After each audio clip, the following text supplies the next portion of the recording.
नमस्ते मित्रगण। आज मैं फिर से एक बार आपसे हिंदी में बात करने के लिए आया हूँ। बहुत सारे श्रोतागण, दर्शक ये चाहते थे कि कुछ राष्ट्रीय विषयों पर राष्ट्रीय भाषा में बात की जाए ताकि बहुत सारे लोगों तक पहुँच सके।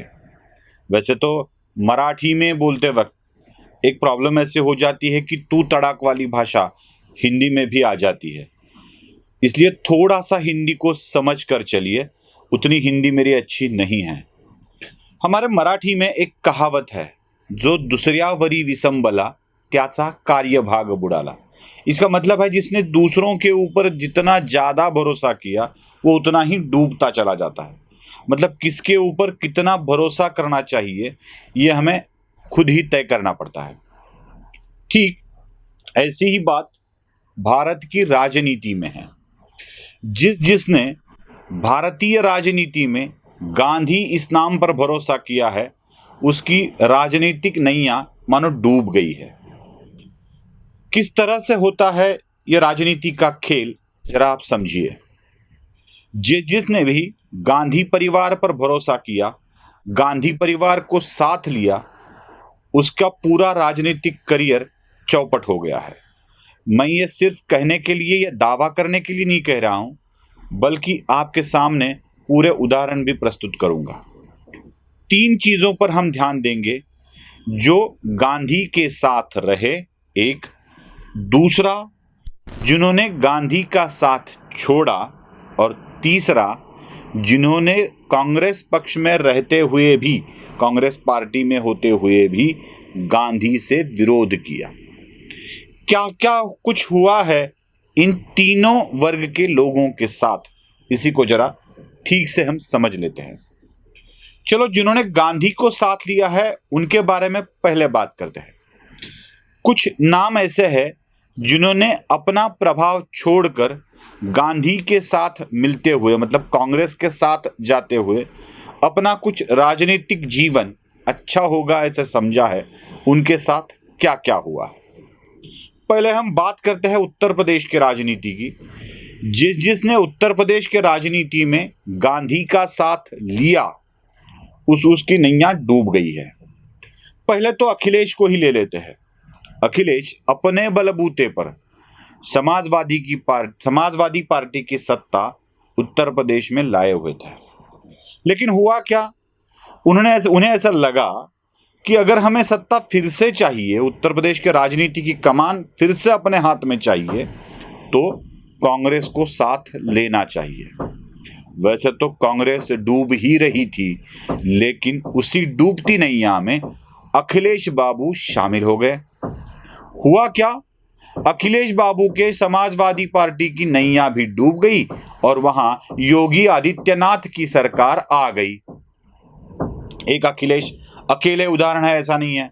बिहार में क्या हुआ है, जब बिहार में आरजेडी की, मतलब लालू प्रसाद की पावर थी, लालू प्रसाद के बेटों को ऐसा लगा कि युवा रणनीति करने के लिए उन्होंने फिर से एक बार राहुल गांधी का हाथ थामा और राहुल गांधी के साथ चुनाव लड़ा। हुआ क्या, राहुल गांधी के साथ चुनाव लड़कर भी यादव परिवार कुछ हासिल न कर सका, बल्कि जो हाथ में था वो भी निकल गया। ना कांग्रेस का भला हुआ, ना कांग्रेस का साथ लेने वालों का भला हुआ।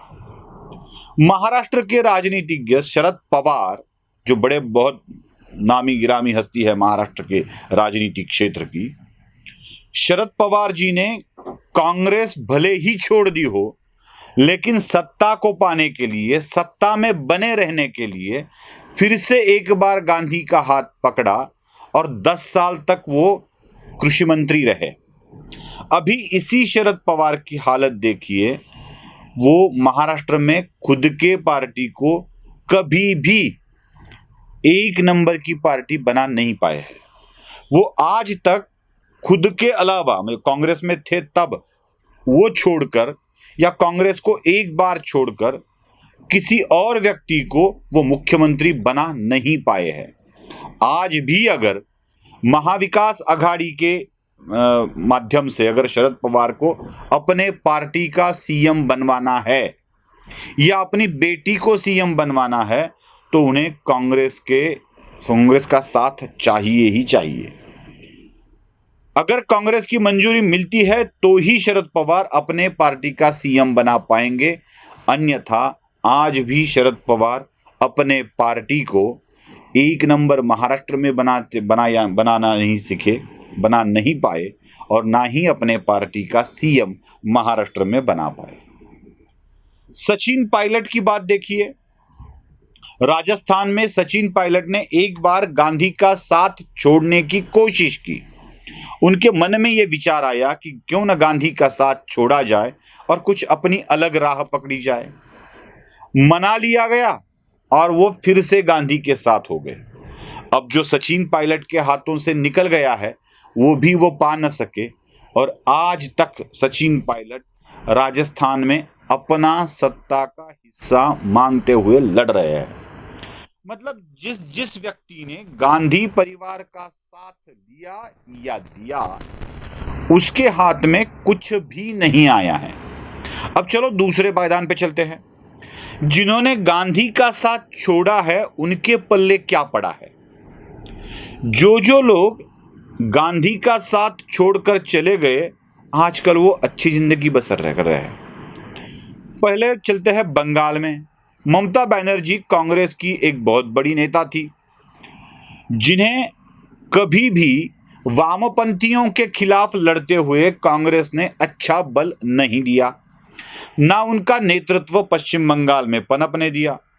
ममता बनर्जी ने सोचा कि बड़े वृक्ष के तले अब तो मैं बढ़ने वाली नहीं हूं, तो ममता बनर्जी ने गांधी का साथ छोड़ा। कुछ साल संघर्ष करना पड़ा, मतलब फिर भी वो अटल बिहारी वाजपेयी की सरकार में मंत्री बन चुकी थी, रेल जैसा बड़ा उनके हाथ में था। लेकिन जब ममता बनर्जी ने अपने हाथ पैर बंगाल में मजबूत किए, लगातार तीसरी बार आज ममता बनर्जी पश्चिम बंगाल की मुख्यमंत्री बनी है। धीरे धीरे उनकी ताकत बंगाल में बढ़ती जा रही है। हालांकि भाजपा जैसे राष्ट्रीय पार्टी का बल भी वहां बढ़ रहा है, लेकिन ममता बनर्जी का बल कम होते हुए नहीं दिख रहा है।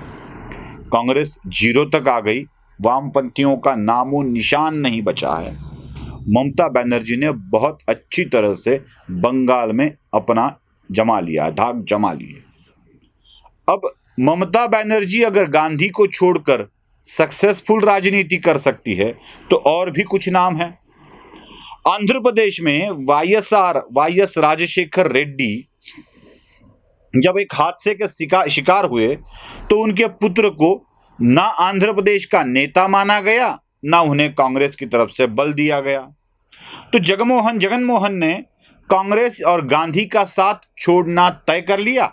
जगन मोहन आंध्र प्रदेश के बहुत बड़े नेता बने। 2/3 मेजॉरिटी लेकर उन्होंने अपनी सरकार बना ली। हालांकि कुछ दिन उन्हें भी संघर्ष करना पड़ा, लेकिन आज जगन मोहन आंध्र प्रदेश के बहुत बड़े नेता और बहुत बड़ी पार्टी के रूप में उभरे हैं।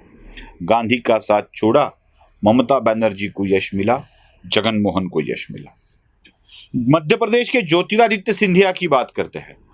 जब भी ज्योतिरादित्य सिंधिया अपने पिता की विरासत के रूप में कांग्रेस के पास ही थे, ना ज्योतिरादित्य सिंधिया को कोई बड़ा कद मिला, ना ज्योतिरादित्य सिंधिया के पास नेतृत्व दिया गया, ना मध्य प्रदेश का, ना केंद्र में। उन्हें कुछ भी नहीं मिला, बल्कि कमलनाथ जैसे खोटे सिक्के को आगे कर कांग्रेस ने उनके ऊपर एक और व्यक्ति रख दिया। दिग्विजय सिंह और कमलनाथ जैसे व्यक्तियों को सिंधिया का बड़ा होना बिल्कुल मनमान्य नहीं था। सिंधिया गांधी के साथ थे तो वो कुछ भी नहीं कर सके। जिस दिन उन्होंने गांधी का साथ छोड़ा, आज वो केंद्र में नागरिक उड्डयन मंत्री है और आगे चलकर मध्य प्रदेश की राजनीति में वो बहुत बड़ा रोल प्ले कर सकते हैं। मतलब 3 लोग तो अपने पास हो गए जिन्होंने गांधी को छोड़ा और उनका भला हो गया। और एक बात है, जो कांग्रेस में है लेकिन गांधी के साथ नहीं है, वो कैप्टन अमरिंदर सिंह, जिन्होंने राहुल गांधी ने एक भी चुनावी रैली पंजाब में नहीं की या करने नहीं दी, तो उन्होंने अपने बलबूते पर पंजाब में कांग्रेस की सरकार ला ली है अकालियों को परास्त कर। लेकिन अब वो जब गांधी परिवार के नेतृत्व के नीचे, झंडे के नीचे गए हैं, तो नवजोत सिद्धू जैसा बड़बोला कॉमेडियन नेता उनके ऊपर रखा गया है। अब कैप्टन अमरिंदर सिंह के पर काटे जा रहे हैं। यह बात हुई, जिन्होंने गांधी को छोड़ा उनको क्या मिला इस बात की। अब जो कांग्रेस में हैं और फिर भी गांधी का विरोध करते आए हैं, उनके साथ क्या हुआ है जरा देख लीजिए। क्या हुआ है, कौन कौन से लोग हैं। राजेश पायलट, जिनको लगता था कि कांग्रेस के नेतृत्व में अपना भी कुछ हाथ होना चाहिए, वही राजेश पायलट सड़क हादसे में दुर्घटनाग्रस्त होके मृत्यु हो गए। दूसरे माधवराव सिंधिया, जिनका भी कद कांग्रेस में बढ़ रहा था, जिसको गांधी को खतरा था, माधवराव सिंधिया की मौत विमान एक्सीडेंट में हो गई। वाईएसआर मतलब वाईएस राजशेखर रेड्डी, आंध्र प्रदेश में, तब संयुक्त आंध्र प्रदेश था, तेलंगाना स्टेट नहीं बना था, उसके वो इकलौते ऐसे नेता थे जिनके लिए लोग जान निछावर करने को भी तैयार थे। मतलब एनटी रामाराव के बाद अगर कोई बड़ा नेता आंध्र प्रदेश में बना है तो वो थे वाईएसआर। वाईएसआर ने अपनी धाक जमानी चाहिए, वाईएसआर की भी मौत हेलीकॉप्टर हादसे में हो गई। चलो आगे बढ़ चलता है। जितेंद्र प्रसाद, जिन्होंने पार्टी अंतर्गत चुनाव लड़ा था पार्टी अध्यक्ष पद के लिए, वो हार्ट अटैक होने से मर गए। जरा दूर पीछे जाए तो लाल बहादुर शास्त्री जी के साथ क्या हुआ था, उनकी भी मौत संदेहास्पद थी। मतलब जो गांधी के खिलाफ जाता है पार्टी में रहकर, उनके साथ क्या होता है ये भी हमने देख लिया। जो गांधी की पार्टी छोड़कर जाता है उनको क्या क्या मिलता है ये भी देख लिया, और जो गांधी के साथ रहता है उनके साथ भी क्या होता है ये हमने देख लिया। शरद पवार ने अब कांग्रेस को वीरान हवेली, उजड़ी रियासत कहा है, लेकिन फिर भी वो कांग्रेस के साथ है। आज भी पवार अपनी धाक नहीं जमा पा रहे हैं। यही बात है, कांग्रेस के साथ जाना है या नहीं जाना है, यही बातें तय करती है। जो स्टेट की पार्टियां है, राज्य की सीमित पार्टीज है, वही उसके बारे में सोचते रहते हैं। अब जिसको गांधी के साथ जाना है और अपनी नैया डुबानी है, वो खुद तय कर ले कि उनके साथ क्या होना है। वीडियो अगर अच्छा लगा होगा तो लाइक, शेयर और सब्सक्राइब जरूर कीजिए। बेल आइकॉन को दबाना मत भूलिए। आगे भी चलकर अगर इस वीडियो को अच्छा प्रतिसाद मिलता है तो हम हिंदी में भी आपके साथ बात करने आएंगे। नमस्ते।